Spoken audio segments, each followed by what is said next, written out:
everyone. Welcome back to Relax with Animal Facts. I am Steph Wolf, and today I am going to be learning with you about our furry, scaly, or possibly even slimy friends. In today's case, amazingly, this animal doesn't fit into any of the categories. It is neither scaly, slimy, nor furry. It is more, I suppose you could say, sticky would be a better word, because today we are covering the so wonderful Stickbug. So this is a very, very special listener episode dedicated to Sophia. Sophia, you absolutely rock, and I hope you enjoy your episode of the show. If any of you want to have your podcast episode or your animal on the podcast, you can always send me an email at relaxwithanimalfacts@gmail.com, or alternatively, if you'd like, you can go to Instagram and go to Relax with Animal Facts, and there you can find Steph Wolf. I just did the giveaway. Congratulations to the winner of the pet hoodie. I'm going to be doing more in the future, so make sure that you go ahead and follow that Instagram page. Also, if you're listening on Spotify, make sure to hit that follow button. If you're listening wherever you're listening, subscribing, following, it does a huge thing for the podcast. It allows the podcast to reach more listeners so we can keep growing our podcast family like we've been doing for the past few months, which has been absolutely amazing. So I'm so excited to get into today's episode. So without any more delay, let's get right into our show. So I got my facts from thoughtco.com and nationalgeographic.com. If you want to learn more about any of the animals, I always say where I got the facts from at the top of the show. So you can always go to those resources. I encourage you to do so and keep learning. I love when all you guys out there are super passionate about animals and want to learn more. And the best way is to, keep researching. So let's get right into the show. Everybody, chillax, relax your muscles, and just allow yourself to be taken into this learning experience with me, Steph Wolf, into the forest today. So the stickbug, as its name suggests, the stick insect resembles the twigs amongst which it lives, and it will provide it with that sort of natural and very efficient, if I can say so, camouflage. One of the most efficient camouflages on Earth. Camouflage is something that animals use time and time again. Many animals, such as the very well-known, for example, chameleon, where they blend into their surroundings in this way that makes it very hard for predators to see them.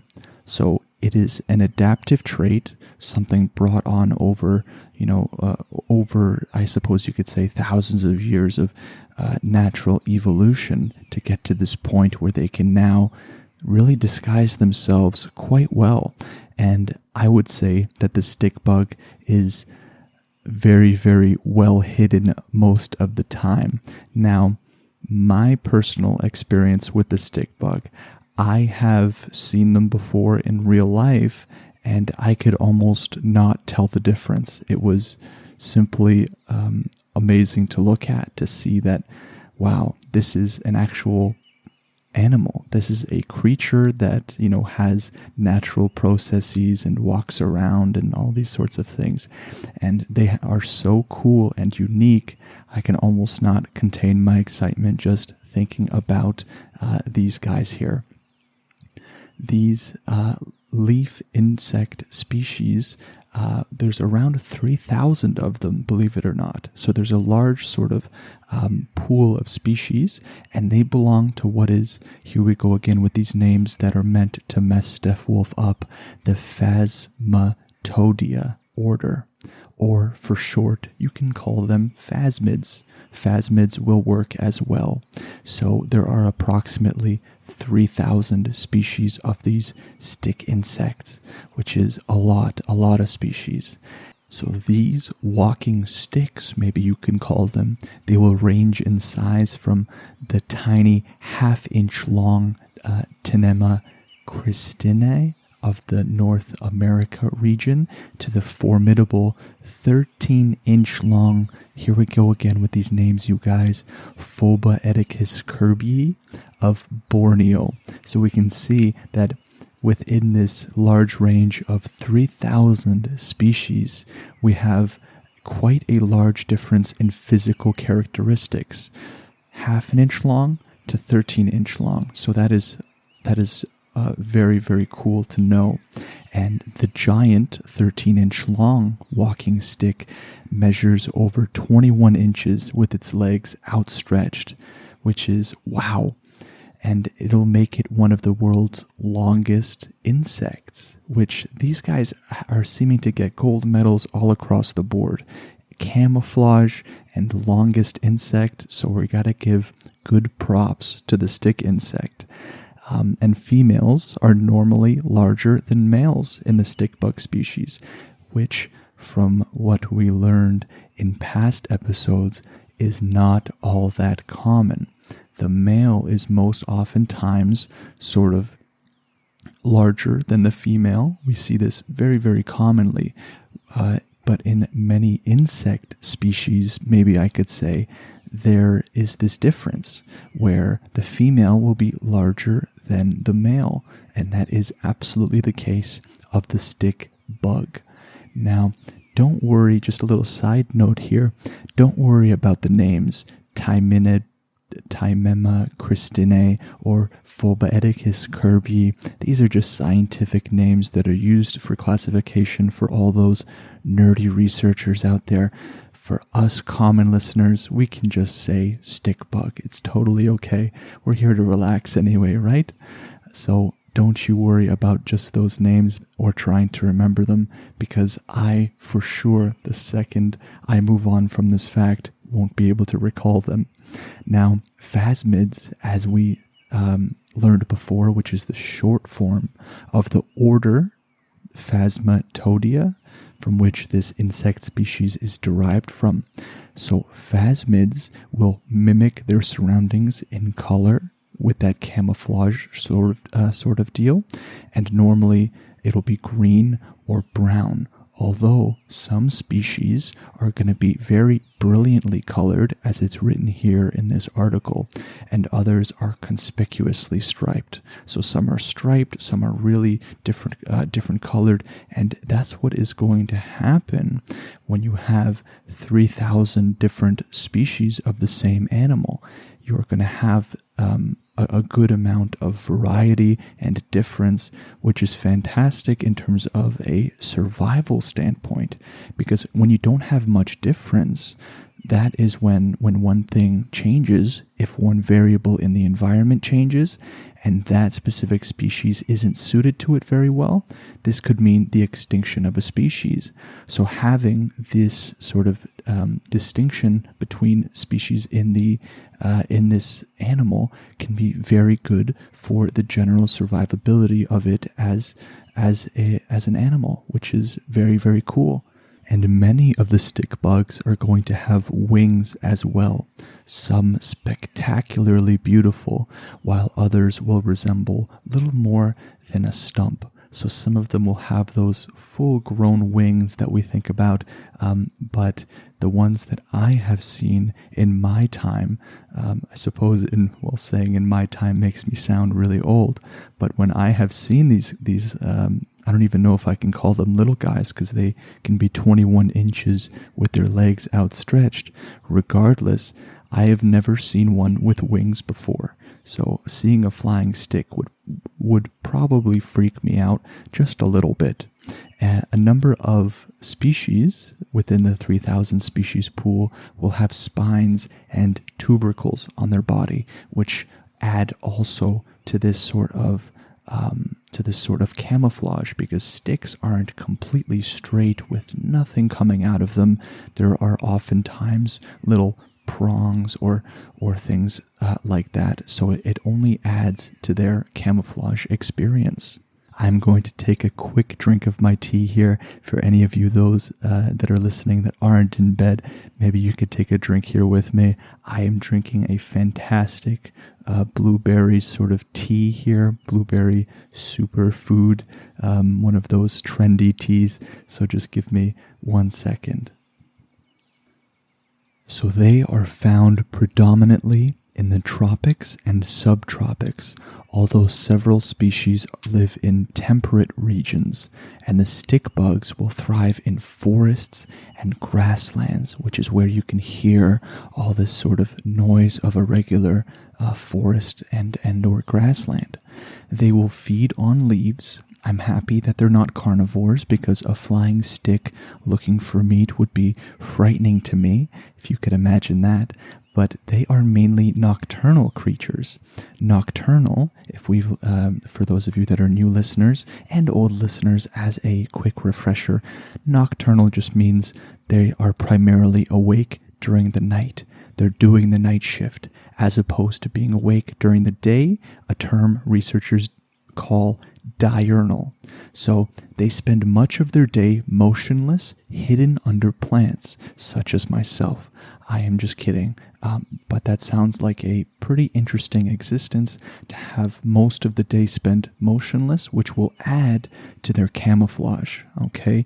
Because, sticks don't generally move around and jump around and fly. So to add to their camouflage, to their arsenal of being able to keep hidden, they will really be able to sit motionless.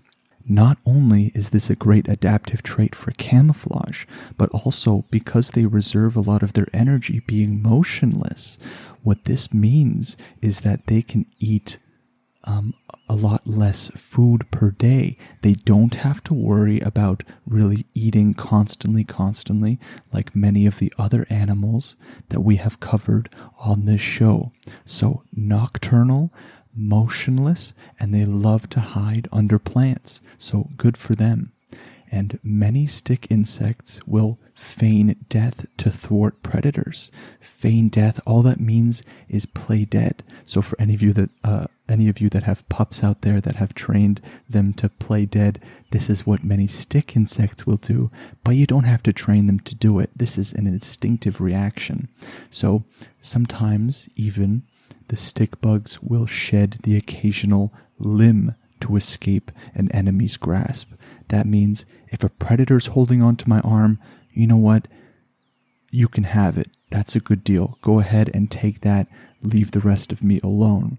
And the others will swipe at predators with their spine-covered legs. As we covered before, that they have these spines and their tubercles.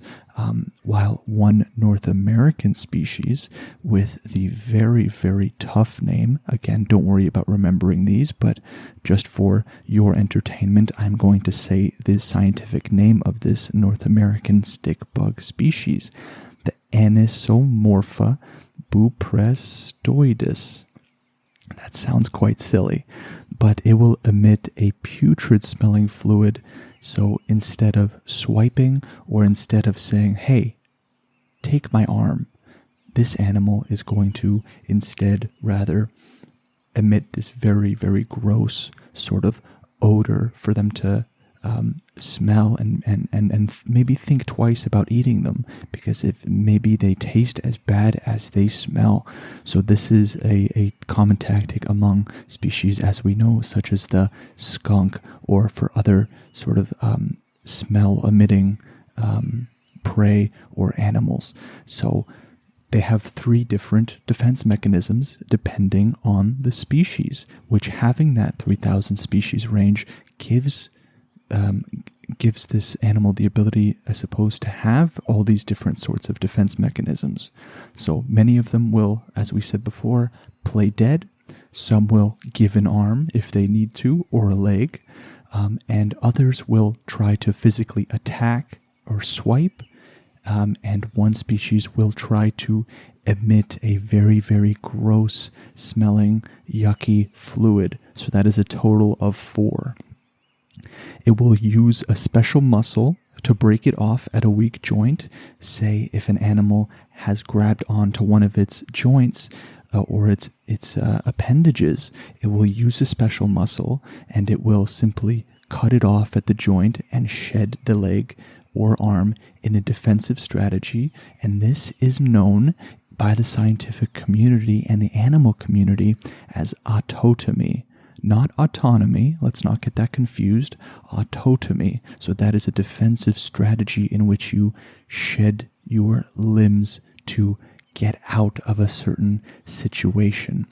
And juvenile stick insects regenerate the missing limb in the next time they molt.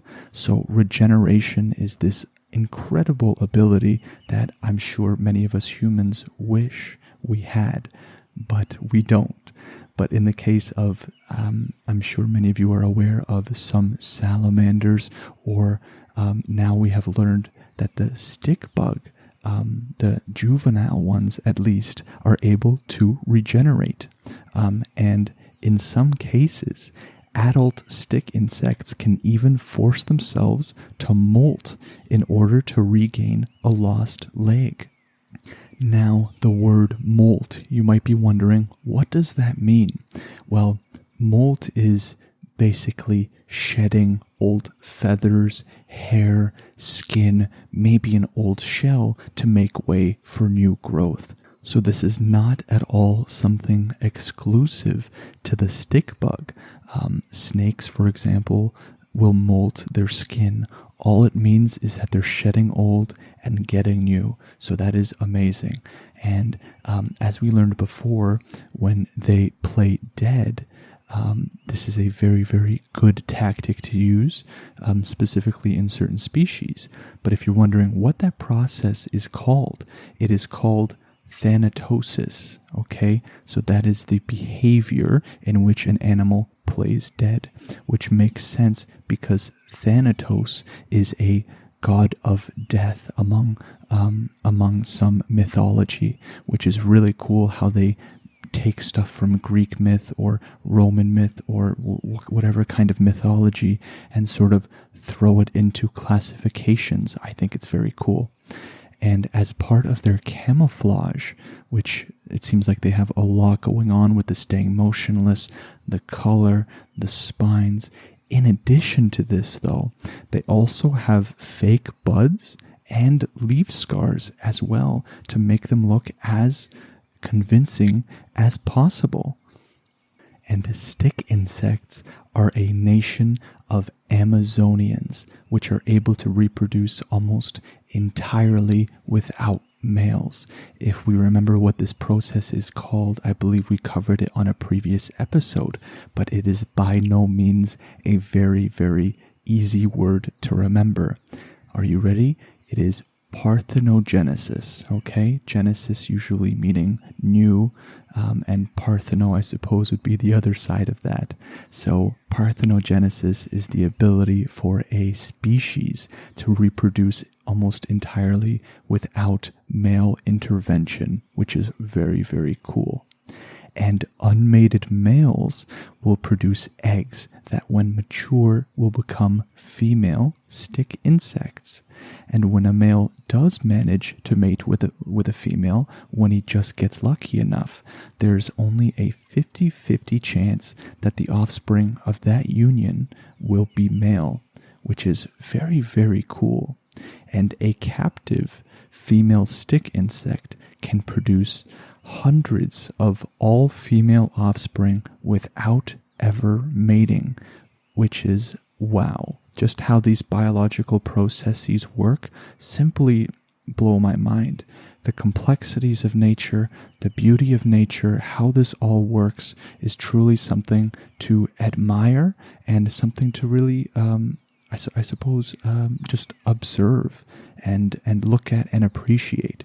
And in fact, there are species of stick insects for which scientists have never even found one single male. So here, that is very cool, that I don't know how many other species of which that can survive simply without one of the genders, and keep on successfully reproducing and reproducing.